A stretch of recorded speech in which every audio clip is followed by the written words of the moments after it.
We introduced the idea of acceleration really quickly last week because we needed to be able to get into the lab when we got back to school and get data collected for the inclined plane lab, which was actually going to give us a chance to observe what an object with a changing velocity looks like and what sort of position time graph and velocity time graph it generates.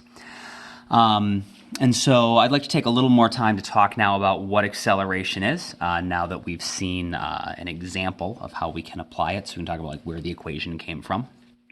Acceleration is basically doing the same thing that velocity does. If something is moving around in space, it's changing position, and there's got to be a way to measure how quickly the position is changing. And so that's what velocity does. It tells you how many meters something moves and what direction it's moving every second. So if your velocity is 5 meters per second in the positive direction, that means that every second you're going to move in the positive direction 5 more meters than you did before. And there's got to be a way to do something similar to describe how quickly a velocity is changing. And so we call that quantity, the thing that describes how quickly velocity changes, the acceleration. And so a more formal definition of acceleration could be that it describes how many meters per second the velocity will change each second. And because it's a vector quantity, it'll also tell us in what direction the velocity is going to change. How many meters per second the velocity will change each second, and in what direction.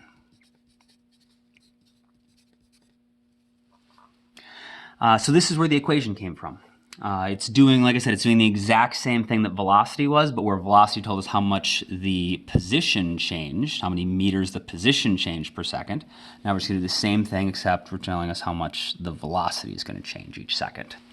And so just like the average velocity was change in position over change in time, the average acceleration is going to be the change in velocity over the change in time. Because if we look at what this is going to do, we measure how many meters per second our velocity changed and how many seconds it took for that to happen. And then if we divide them, it'll tell us how many meters per second our velocity changed per second, which is exactly what we want.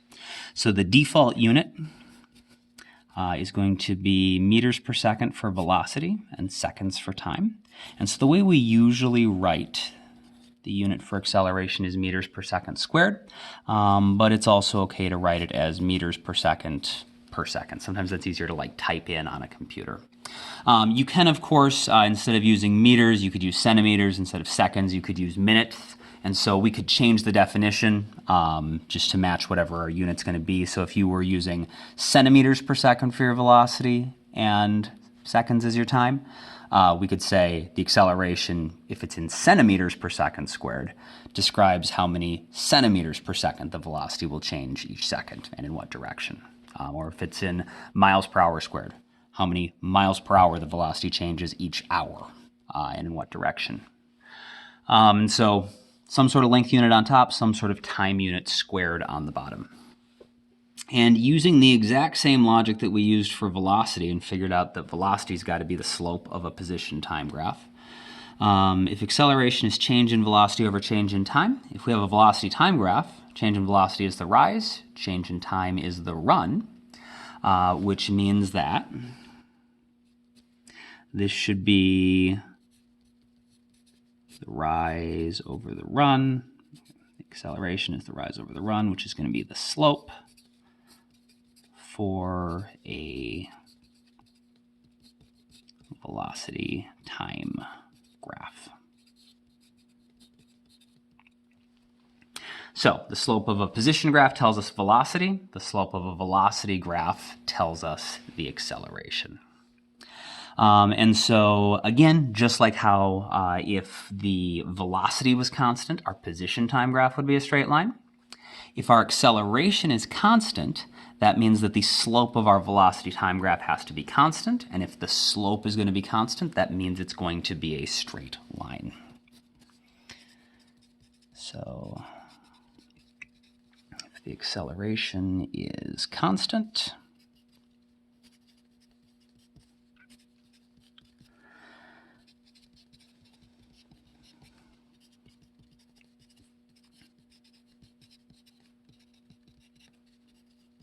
velocity time graph will be a straight line.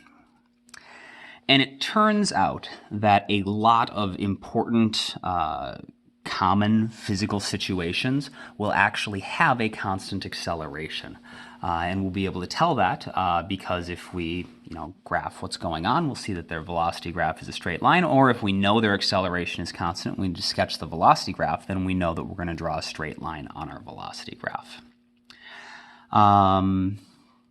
So this is totally analogous to everything we learned about velocity, except everything about velocity is based on a position graph, everything about acceleration is based on a velocity time graph, but otherwise it all works exactly the same way. I want to take just a moment to talk about what I mean by in what direction the acceleration is going to change. And acceleration is a little bit harder to visualize than velocity, and so we're going to draw some pictures for this.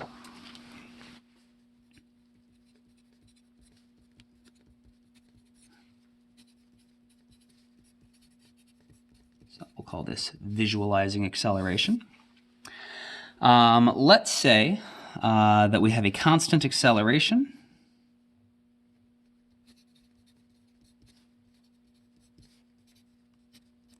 of positive 2 meters per second squared. So what that means is the velocity changes plus 2 meters per second each second. And so imagine if at time 0,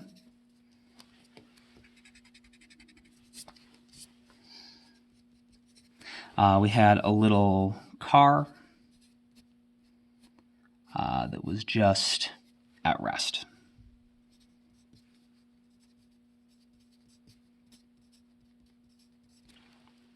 Well, a second later, the velocity is going to change by plus 2 meters per second. So we're going to go from 0 to positive 2.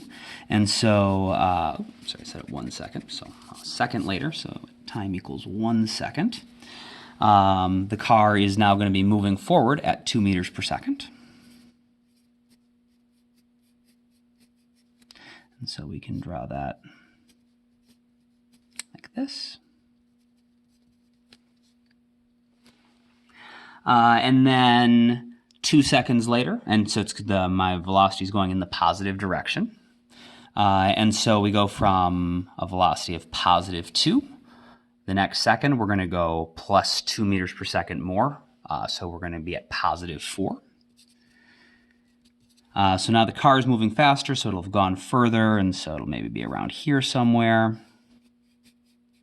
And now its velocity is going to be plus 2 more. So if that was positive 2, positive 4 will be like that long.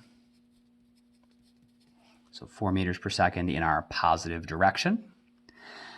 And at time equals 3. So at 3 seconds, it's going to speed up even more. It's going to go from positive 4 plus 2 to positive 6.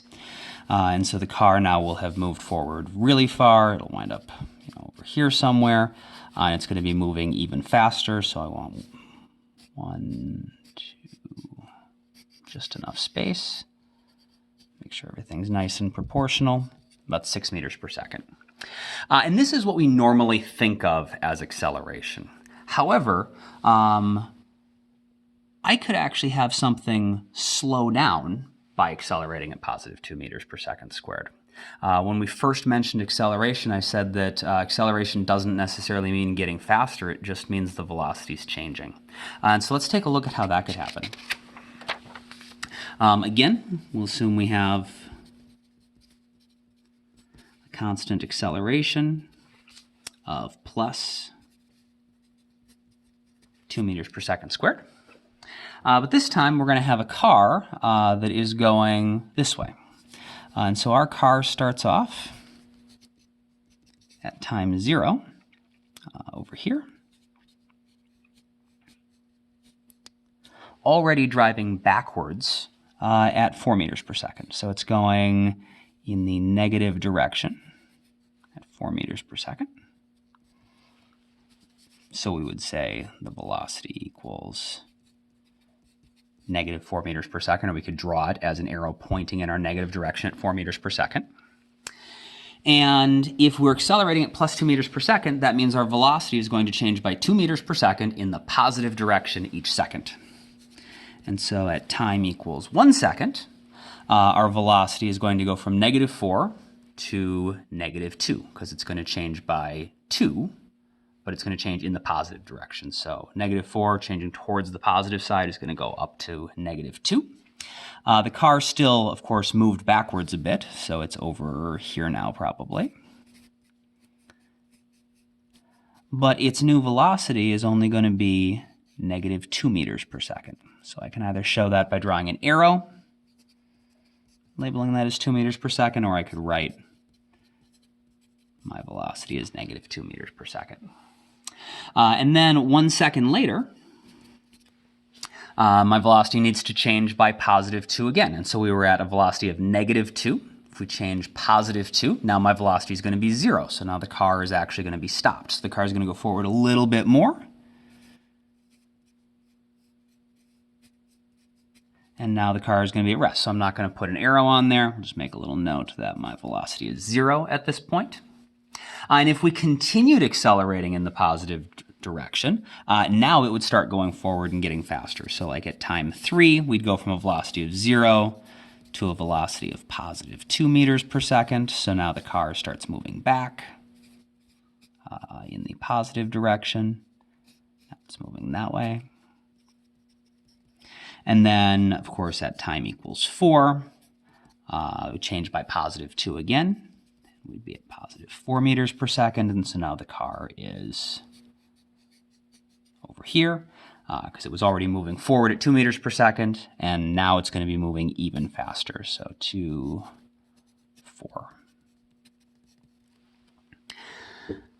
And so to figure out if something is speeding up or slowing down, we need to think about what the sign of our acceleration is and what that means about the way the velocity is going to be changing. A positive acceleration, like we can see here, could mean that the object is getting faster. Could also mean that the object is getting slower, though. And we'll spend more time talking about that because it's, for some people, it just takes a little bit of time to get that to stick and make sense. But that is the general idea of acceleration and how we use it and what it is telling us.